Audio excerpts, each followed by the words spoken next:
Hi everybody, welcome back to the mountain. So I'm actually going to do this video with my cell phone, so if the quality's a little less par, sorry about that. But so this is actually going to be, I guess, a segment of part 2 of the tractor repair. But we changed gears a little bit. I ended up finding another tractor, but it's going to need some work too, but it's in a little bit better shape. So we're going to do some work on that one, use some parts off of the other one, and then take 2 tractors and make one decent tractor, and then eventually fix the other one up and just keep it either as a backup or sell it and recoup some of our money that we spent. So let me show you what's going on with this tractor we got going on right now. Okay, so here's the new one. This is either a 2 or a 9N. I haven't researched it just yet, but this one's a little nicer, runs a lot smoother, doesn't have the leaks. Got lights on it. I actually already switched the fenders over and my tires onto this tractor. The other ones were in worse shape. This one has the weights that come with it, so that's a benefit. But this tractor's got a problem, and here's what's going on. So as you can see, the hydraulic pump works, but the minute that it raises up completely, as soon as it reaches its max height, it bleeds right back down off. So we're going to pull the inspection cover on this tractor and see what's going on. I'm suspecting probably a bad pressure relief valve. I'm hoping is all it is. I don't think it's a pump issue because this tractor has the extension on it already for the PTO, and it turns and works fine, and it does operate fine. It just won't continuously hold the pressure. So something's leaking off. We just need to get in there and figure out what it is. So get that cover pulled off and see what's going on. Okay, so I went ahead and pulled the top plate off and the side covers. And what I ended up finding was, if you look real close, see this transfer tube right here? They always say to check those. That pushes out good oil, especially under throttle. So I don't think I got a pump problem, but there is definitely a sludge problem in there. We need to get that all cleaned up and cleaned out. There is actually the valve that you will find on a 2N or a 9N. I'm going to replace that. I don't know if it's any good or not, but since it's out, I'm just going to put a new one in it. They're not that much. But what I ended up finding that was my problem is whenever the tractor was running, now this is the top plate flipped upside down, whenever it was running and it was under load, coming out of this section right here, it would just leak fluid like crazy. And inside of this cylinder is a piston.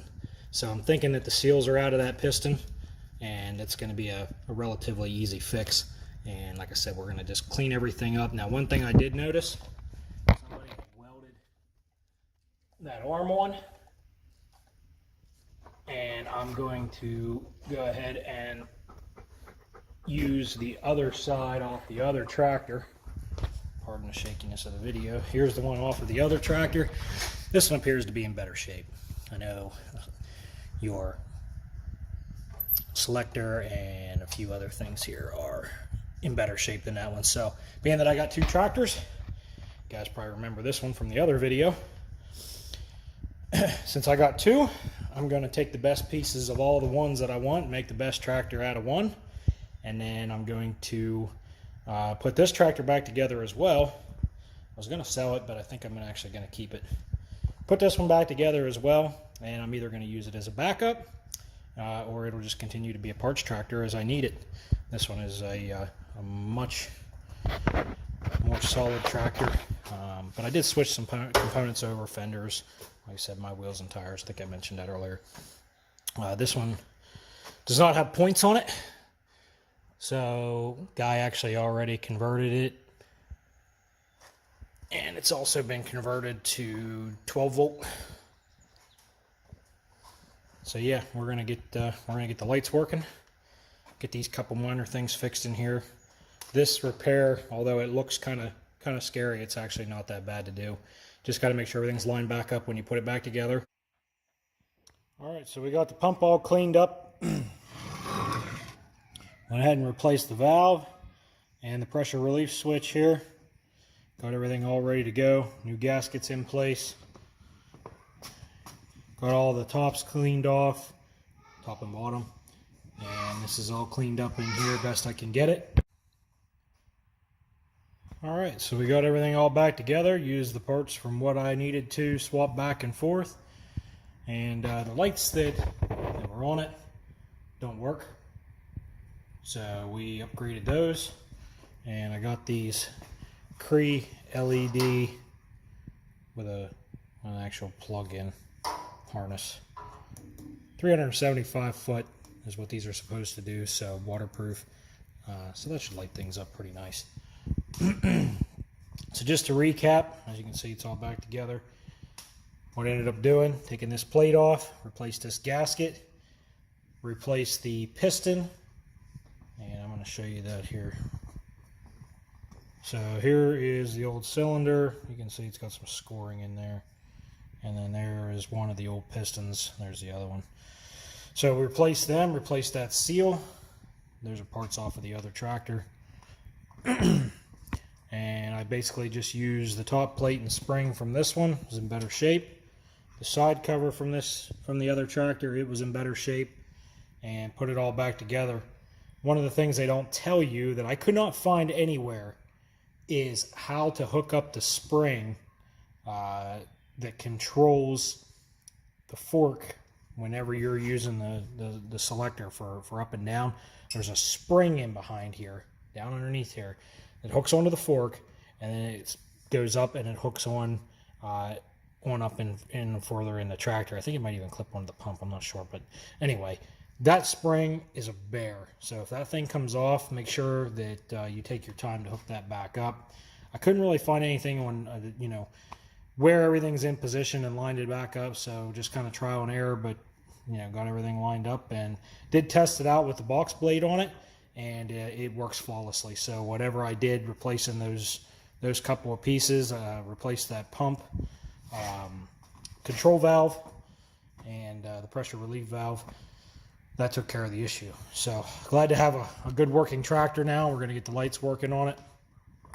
Of course, I had my helper here, but got a couple other small little things that I need to work on. Got a little bit of an oil leak here. Eventually, I need to replace this oil pan. Somebody fixed it and welded it at some point, so we're going to fix that. Got a new boot on there. Put a new exhaust pipe on there. Needs a little bit of work to properly mount it, but works for now. So yeah, we're gonna get these lights working and see how they do. So hopefully this concludes the tractor rebuild videos, and now we can use this thing and get to work. So thanks for watching, everybody, and hope to see you on the next video. If you like this stuff, again, subscribe to Our Mountain Living, and hit the like button. Tell me any comments. I always appreciate them, and that'll obviously help us to make better videos as well. So thanks again.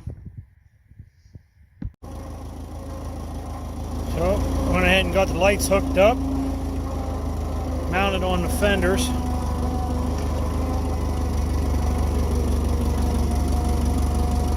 I'd say that's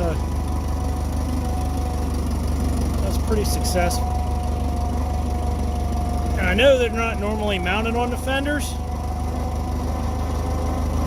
but at least at night with them mounted on the fenders, that's where the other people had them, so that's just where I put them. But it lights up, the whole front of the tractor here too, so I can still see everything, which is pretty nice.